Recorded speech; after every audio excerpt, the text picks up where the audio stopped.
एक अहम सवाल, एक कैटेगरी की दौड़ में कौन शामिल होगा? क्या बाबर रिजवान अपनी एक कैटेगरी बचा सकेंगे? क्या शाहीन की कैटेगरी डाउनफॉल की तरफ जा सकती है? क्योंकि ये तीनों पहले तीनों फॉर्मेट खेलते थे, ओडीआई, टेस्ट, टी20। अब बाबर रिजवान की छुट्टी हो चुकी है टी20 फॉर्मेट से। शाहीन शाह अफरीदी को भी कभी एक फॉर्मेट खिलाया जाता है तो किसी में रेस्ट दिया जाता है। मैं थोड़ा सा आपको ये बात क्लियर कर देता हूँ, समझा देता हूँ कि ए कैटेगरी के लिए कौन एल होता है, हमारी पॉलिसी क्या है। हमारी पॉलिसी सिंपल सी है कि जो प्लेयर तीनों फॉर्मेट खेलता है और उसका नाम भी बड़ा है और उसकी परफॉर्मेंस भी अच्छी है तो वो ऑटोमेटिकली ए कैटेगरी की चॉइस बन जाता है।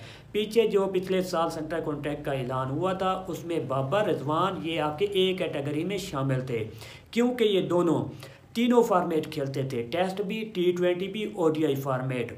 क्या अब बाबर रिजवान को ए कैटेगरी मिलेगी या उनको डाउनफॉल की तरफ लेके जाया जाएगा, यानी कि उनको डाउन कैटेगरी दी जाएगी? मे भी हो सकता है कि बी कैटेगरी में उन्हें रखा जाए। लेकिन पीछे भी आपको लेके चलता हूँ, ऐसा वक्त था जब यूनुस खान, मिसबाह उल हक को ए कैटेगरी दी गई थी, लेकिन वो एक ही फॉर्मेट खेलते थे, टेस्ट का। इसके अलावा वो ना टी20 खेलते थे ना ओडीआई खेलते थे। टी20 उनके दौर में इतनी थी नहीं, लेकिन ओडीआई फॉर्मेट वो नहीं खेलते थे। लेकिन वो तब की बात है, अब नया रूल है। अब ये है कि एक प्लेयर जो तीनों फॉर्मेट खेलता है उसको एक कैटेगरी मिल सकेगी अगर उसकी परफॉर्मेंस अच्छी होगी। अब मुझे लगता है कि सलमान अली आगा ऐसे उम्मीदवार हैं जिनको एक कैटेगरी मिल सकती है। क्या बाबर रिजवान की जो हालिया परफॉर्मेंस है उसकी वजह से उनकी जो कैटेगरी है उनको डाउन की तरफ लेके जा सकता है या नहीं, ये अहम सवाल है। और दूसरी तरफ क्या बाबर और रिजवान को एक कैटेगरी में रखा जाएगा? जैसा कि नज़र आ रहा है, उम्मीद है कि रिजवान की जो कैटेगरी है उसको निचले कैटेगरी में लाया जाए। बाबर को मे भी हो सकता है कि वहीं उसी पोजीशन पे रखा जाए, क्योंकि पाकिस्तान का बड़ा बैट्समैन है, अहम बैट्समैन है। शाहीन की अगर बात की जाए तो शाहीन की हालिया परफॉर्मेंस आप सबके सामने है। कभी वो टेस्ट खेल रहा है तो कभी ओडीआई नहीं खेल रहा, ओडीआई खेल रहा है तो टी20 नहीं खेल रहा। इसके अलावा पाकिस्तान के कोई भी ऐसा प्लेयर नहीं है जिन्हें एक कैटेगरी मिल सके, क्योंकि तीनों फॉर्मेट वो नहीं खेलते। इसके अलावा आपका नसीम शाह की जो कैटेगरी थी वो बी कैटेगरी में आता था, हारिस रूफ बी कैटेगरी में आते थे। फ़खर जमान ऐसा प्लेयर है जिनको मेरे ख्याल में एक कैटेगरी मिलनी चाहिए, लेकिन वो तीनों फॉर्मेट नहीं खेलता, जिसकी वजह से उसे ए कैटेगरी नहीं मिली थी। बाबर रिजवान सिर्फ थे जिन्हें ए कैटेगरी दी गई थी, जो कमो पेश मेरे ख्याल में 55 से 60 लाख इनकी तनख्वाह बनती है मंथली। ये खेले ना खेले भाई साहब, ये खेले ना खेले, इनको इतनी तनख्वाह मिलनी है। इसके अलावा फिर नंबर आता था आपके हारिस रऊफ़ हो गया, आपका फ़खर जमान हो गया, इनका नंबर आता था, शादाब खान हो गया। ये तकरीबन 40 से 45 लाख के अराउंड इनको तनख्वाह दी जाती थी। इसके अलावा फिर आते थे अब्दुल्ला शफीक लोग, ये लोग आ जाते थे, इनको तकरीबन 30 लाख तक मंथली पे मिलती थी। इसके अलावा मेरे ख्याल में जो कैटेगरी आती थी जिसमें मीर हमजा थे, मोहम्मद अली थे, इरफान खान नियाज़ी थे, उनको तकरीबन 15 से 20 लाख के अराउंड तनख्वाह दी जाती थी मंथली।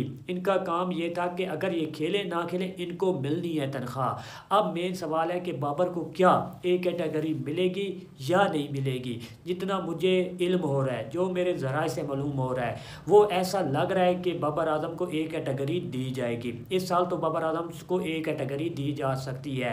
रिजवान का अभी तक कंफर्म नहीं है, बाबर को वो कैटेगरी दी जा सकती है। साथ सलमान अली आगा हो सकते हैं जो कि आपके टी20 फार्मेट के कप्तान हैं। इसके अलावा ओडीआई फार्मेट की कैप्टनसी की दौड़ में वो भी शामिल है, रिजवान की जगह ले सकते हैं। लेकिन अभी तक कंफर्म ये नहीं हुआ। यही बताया जा रहा है कि आगे जो ओडीआई सीरीज आएगी, अभी तो नहीं है, उसमें अगर रिजवान की कैप्टनसी डामाडोल हुई, अगर परफॉर्मेंस ना हुई तो मे भी हो सकता है कि रिजवान को हटा के सलमान अली आगा को कप्तान बनाया जाए।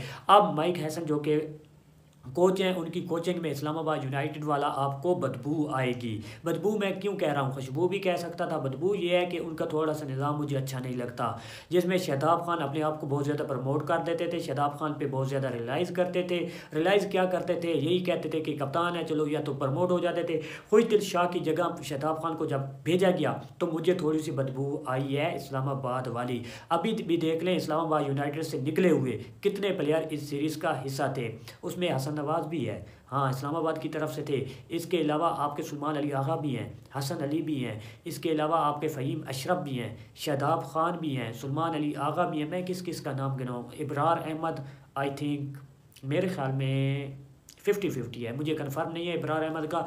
इसके अलावा आपके 7 से 8 ऐसे लौंडे थे जो कि इस्लामाबाद यूनाइटेड का पहले हिस्सा रह चुके हैं और अब वो टीम का हिस्सा थे। इसलिए मैं ये बात कर रहा हूँ, बड़ी एक आप कह सकते हैं कि बर्दाश्त करने वाली बात है, लेकिन जो मेरी आंखें देख रही हैं मुझे लग रहा है कि ऐसा हो सकता है। खुदा करे ऐसा ना हो कि पाकिस्तान से टीम चुनी जाए, ना कि एक ही फ्रेंचाइज से टीम चुनी जाए, क्योंकि आपका कोचिंग स्टाफ देख लें, इसका बॉलिंग स्टाफ देख लें, आपका इस्लामाबाद वाला आ रहा है, कोच देख लें, आपका कप्तान देख लें, इस्लामाबाद है, उन्हीं का माइंड सेट चल रहा है कि यही माइंड सेट होगा। साहिबजादा फरहान आपको याद होगा इस्लामाबाद यूनाइटेड की तरफ से खेले हैं, इस सीज़न अच्छा परफॉर्म किया।